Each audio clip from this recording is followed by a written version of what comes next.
देश में कब लागू होगी आदर्श आचार संहिता, जाने किन किन चीज़ों पर रहेगी पाबंदी। हर चुनाव से पहले चुनाव आयोग संबंधित क्षेत्र में आचार संहिता लागू करता है। 18वीं लोकसभा के गठन के लिए देश में जल्द ही आम चुनाव होने जा रहे हैं। इसके लिए एक बार फिर से देश में आदर्श आचार संहिता लागू होगी। जानिए क्या होती है ये आचार संहिता और किन किन चीज़ें पर लगेगी पाबंदी। सभी राजनीतिक पार्टियों और उम्मीदवारों को आदर्श आचार संहिता का पालन करना होता है। देश में जल्द ही 18वीं लोकसभा के लिए चुनाव होने वाले हैं, जिसके लिए तारीखों का ऐलान चुनाव आयोग जल्द ही करने जा रही है। ऐलान के साथ ही देश में आदर्श आचार संहिता लागू हो जाएगी, जिसके तहत कई तरह की पाबंदियां भी लगाई जाती है। देश में बिना किसी रुकावट के पारदर्शी और निष्पक्ष चुनाव कराने के लिए चुनाव आयोग ने आदर्श आचार संहिता के रूप में एक नियम और मानक तय किए हैं, जिनका सभी राजनीतिक पार्टियों और उम्मीदवारों को अनिवार्य तौर पर पालन करना होता है। क्या होते हैं प्रावधान? इसके तहत चुनाव आयोग ने राजनीतिक दलों, उम्मीदवारों और मतदाताओं के लिए सामान्य आचरण से लेकर सभा जुलूस, मतदान, पोलिंग बूथ, ऑब्जर्वर और घोषणा पत्र को लेकर नियम कायदे तय किए गए हैं, जो कि कुछ इस प्रकार है।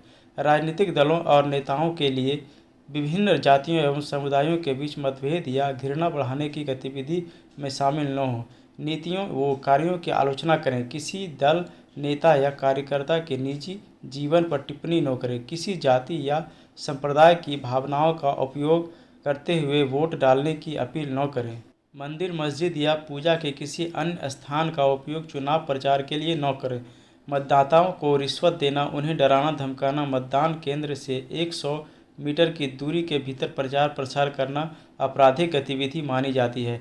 मतदान से 48 घंटे पहले चुनाव प्रचार, सार्वजनिक सभाएं सभी पर प्रतिबंध लागू हो जाता है।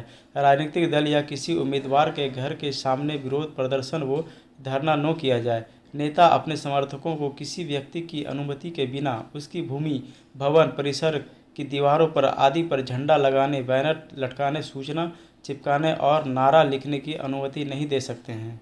राजनीतिक दलों और उम्मीदवारों को यह सूचित करना चाहिए कि उनके समर्थक दूसरे दलों की बैठकों अथवा जुलूसों में बाधा न खड़ी करें, न ही उन्हें भंग करने का प्रयास करें। किसी दल की ओर से उन स्थानों के आसपास जुलूस न निकाला जाए जहां दूसरे दलों की बैठक चल रही हो। एक दल के लगाए गए पोस्टर दूसरे दल के कार्यकर्ताओं की ओर से हटाया न जाए। सभा या रैली और राजनीतिक बैठकों के लिए सभा अथवा रैली के स्थान और जगह की पूर्व सूचना पुलिस अधिकारियों को दी जाए।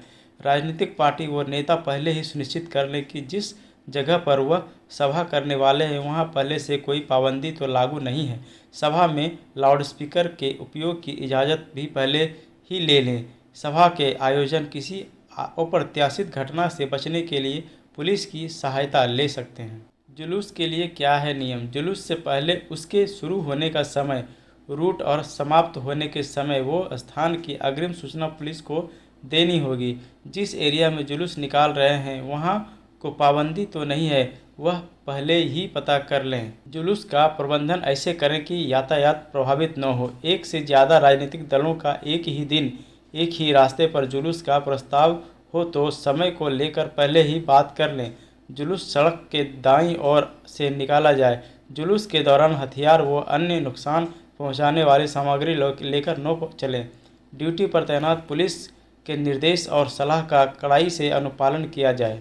मतदान के दिन के लिए निर्देश। मतदान के दिन सभी राजनीतिक दलों और उम्मीदवारों को यह सुनिश्चित करना चाहिए कि राजनीतिक दल व उम्मीदवार अपने अधिकृत कार्यकर्ताओं को बिल्ले या पहचान पत्र दें। निर्वाचन ड्यूटी पर तैनात अधिकारियों के साथ सहयोग किया जाए। मतदाताओं को दी जाने वाली पर्ची सादे कागज पर हो, उस पर किसी तरह का चिन्ह, प्रत्याशी का, पार्टी का नाम न हो। मतदान वाले दिन और उससे 48 घंटे पहले किसी को शराब वितरित न की जाए।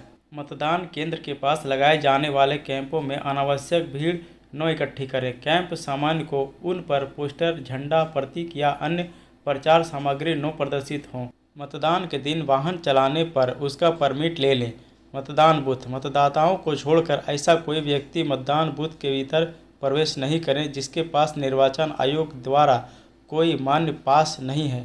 ऑब्जर्वर की नियुक्ति निर्वाचन आयोग करता है। यदि उम्मीदवारों या उनके एजेंट को चुनाव से संचालन के संबंध में कोई शिकायत है तो वह ऑब्जर्वर से संज्ञान में ले सकते हैं।